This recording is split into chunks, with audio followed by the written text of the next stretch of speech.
Well, I'm standing here in London, just in front of the winning picture, and actually that picture, the Pietro Masturzo picture that won the World Press Photo, was also a winning series. It still feels very, very fresh for us. It's been a very intense year, and these images have lived with us, and I feel good about sharing it with a new audience. This is a very vivid place, and there's a lot of different people coming by, and for those who don't know much about photography and who just discover this like out of the blue, it's very interesting to see their reaction.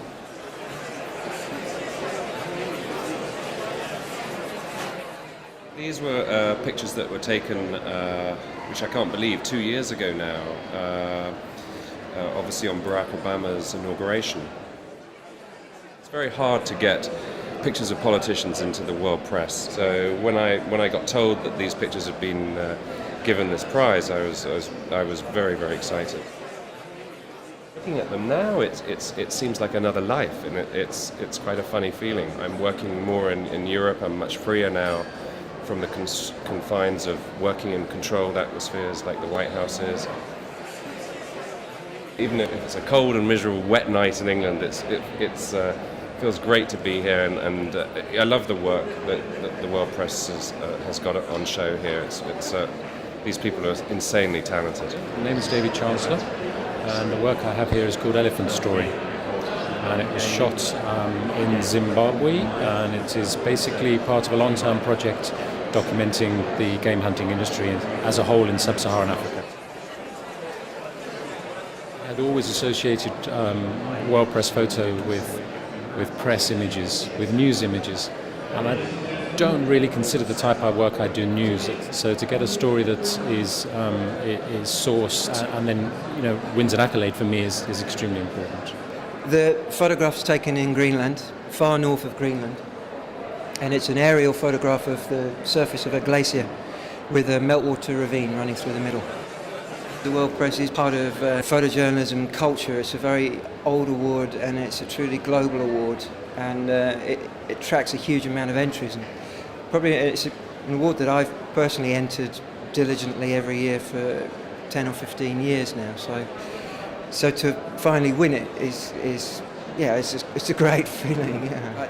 At the end of that year, you've got to get back. You've got to make more stories, submit them to magazines, submit them to awards. Carry on just like you did before. I'm proud to be associated and involved in the competition because because of the way that I felt, the way I kind of worked when I kind of got a picture in. It was like a highlight of the year. It's often as a professional photographer you don't really discuss and really think about what you do. You do it instinctively. You feel compelled to do things a certain way, and so it was nice to kind of think and contemplate and work out a consensual group of pictures, that we all kind of felt we could get behind. This photo of Graham won the first prize portraits single for the World Press Photo, and it was actually a commission for the Guardian Weekends.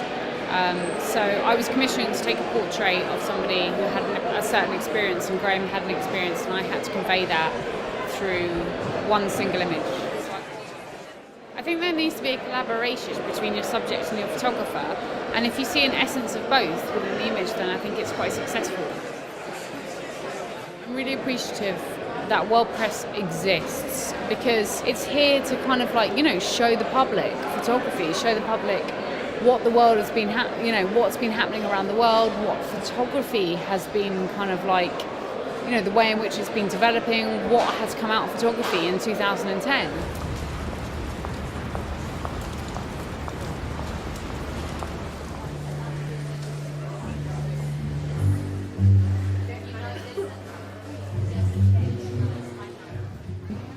Overwhelming.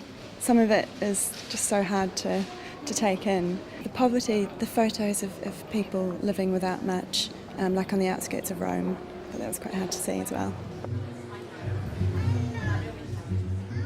I'm glad I came in here because I think I've probably learnt a lot. But I have been very, very impressed with the with the high standard of not just the photographs themselves, but actually the politics of it, making us think about what is happening outside our own little private worlds. I've got a lot to think about and a lot to review. Like a lot of good art, I think you have to revisit again and again. Very beautiful, and some are very shocking. Yeah, some of them are so shocking that I was in tears.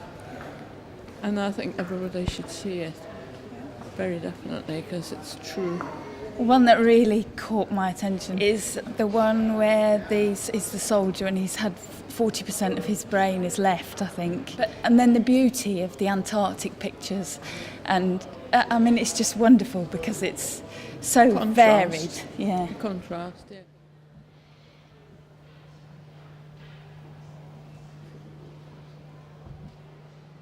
I really enjoy it, but some of the things I actually find very disturbing, so I try to avoid them. But otherwise, I think it's just, yeah, really fantastic exhibition. I also like the way it's been captioned and how it just summarises what's happened over the year.